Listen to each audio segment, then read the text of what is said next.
we're going to start with a little bit of a video about grooming Bernese mountain dogs.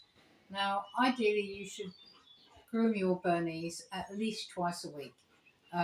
Even doing it a little bit every day helps. These puppies that you're going to have been groomed regularly, so they are used to being groomed, and we'll show you one at the end.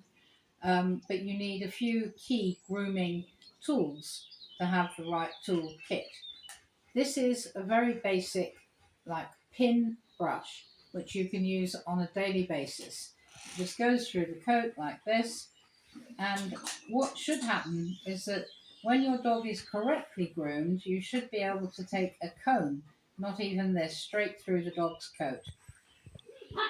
Just like this. And most dogs love it because it is a form of massage. Don't let them get fed up with it. You can see here that Sophie's coat is beginning to come out now because obviously the puppies are now coming up to 11 weeks old, I think. Maybe it's 10 weeks old. I've lost track of time, they're so mad. So she is going to go through a very big molt in about a month's time. So you can start preparing for that. But this is just a general grooming tool. You don't have to use this when they're molting. So next we will move on to something to use when they're molting. And we've got a selection of tools here. Personally, I haven't seen one of these before. Might like to have a look at it a little bit closer. This has come from Freddie's grooming parlour. She uses it.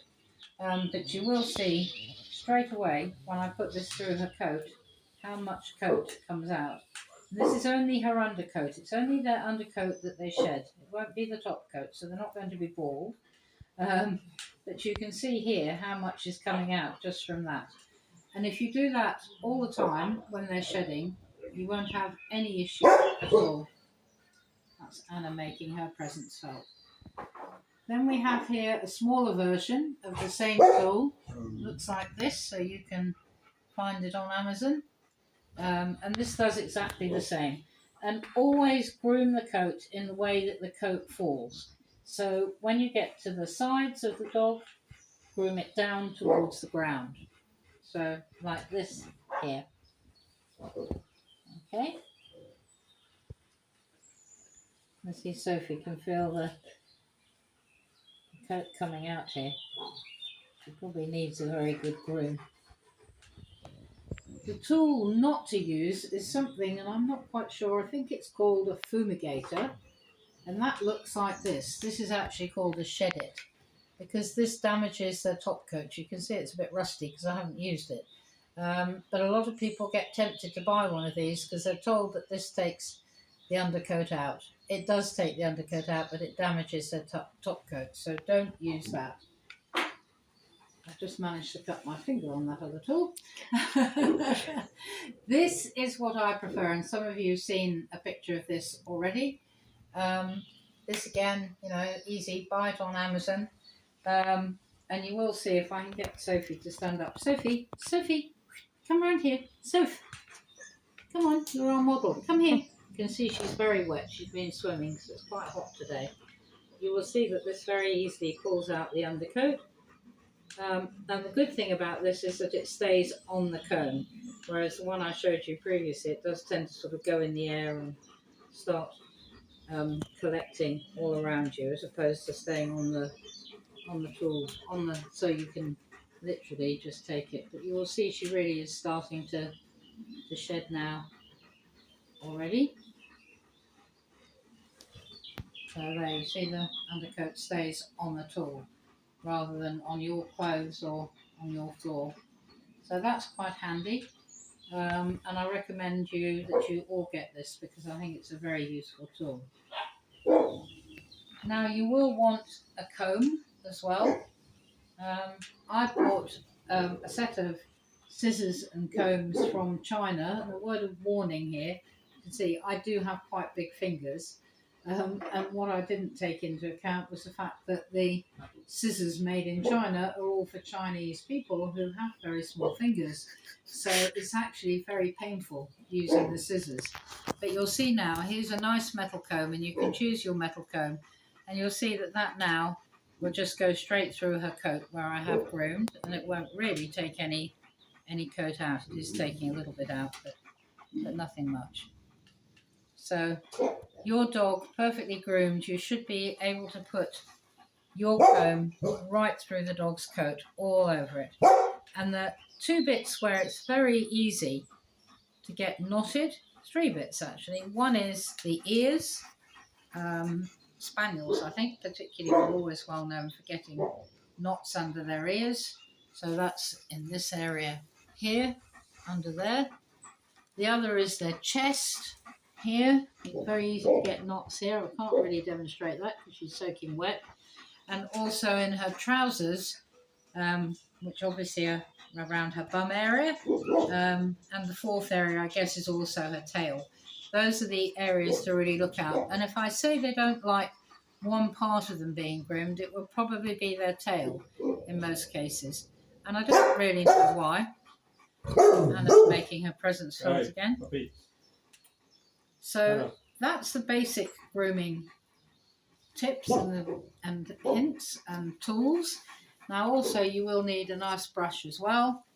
You can use that just wherever you want, and this is when they like feeling the massage. You can see she's enjoying this. Her eyes closed, wants to be brushed. And this is obviously very soft and very gentle, but it's nice, and the kids will like doing this rather than the other stuff, I suspect. But she does like that. Still a little bit of coat coming out there. Now I've got different types of scissors here. I've got curved scissors. Not sure which ones those are. Yep, these. So this set of scissors, and you don't have to be this professional. Those are curved scissors, if you can see. If I put my fingers in there, you can see it takes up my whole thumb. This finger's okay, but if you're doing a lot of dogs, after a while it actually starts to hurt. So we've got curved scissors. We've got what they call thinning scissors, which are these here, which again you don't have to use, but professional people do use. So if, for example, you want to take a bit of coat out here, you just go like this with them and pull the coat out. So if you think they've got too much coat somewhere, you can just do that, and then they just thins them out. It's a bit like being at the hairdressers, isn't it? Same sort of thing when they start taking your hair to pieces. Then we have a standard pair of scissors, which I think will be these here. Yep, just a normal pair, but again you can see the handles are quite small. I think this is just another pair slightly, oh, this is another curved pair. So again, these and these, both of those two are ideal for doing their feet. I think we'll do the feet next time. We'll just concentrate on the body of the dog today. Now this is the other very useful tool. You might want to have a look at that close up. I know you can buy these on Amazon as well. And this helps with their ears. In theory, a Bernese shouldn't have a lot of hair around their ears. It should be, if you can see here, it should be level with their ear. So it should follow the line of the ear there, and this should come out. Now obviously that's for a show dog, but you do have to watch. So if you do this, it doesn't hurt them at all. This just takes that coat out, you'll see. And you can follow the line of the ear. So you can see there the difference. Then you can go here.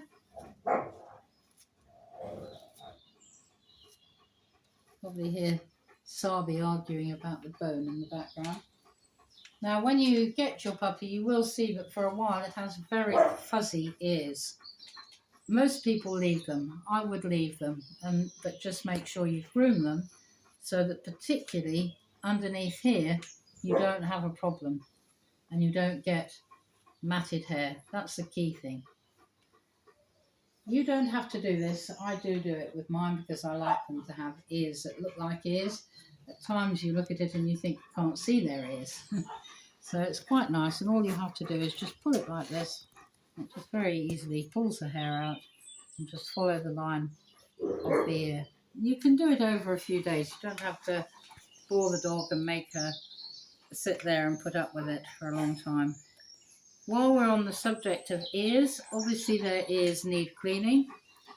If you keep them regularly cleaned, you won't have any problems. Bernies don't have particular ear problems, but you can look in her ear here. Hopefully, oh, it's not very clean. But what I would do there is just get a cotton wool with some warm water and wash around the inside of her ear, not putting water inside her ear. It just needs to be damp, the cloth. Teeth. She has got quite clean teeth, but there she has got, you can see on her canine there, and her incisor there, she's got a bit of dental problem there, so she will be going and having her teeth cleaned by Freddie here quite shortly with a toothbrush.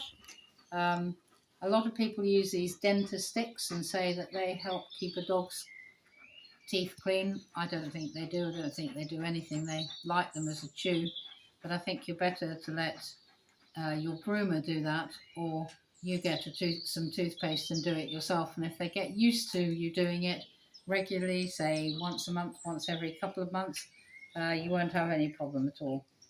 So that's today's grooming video. We'll do the feet and some trimming next time when they're a bit drier.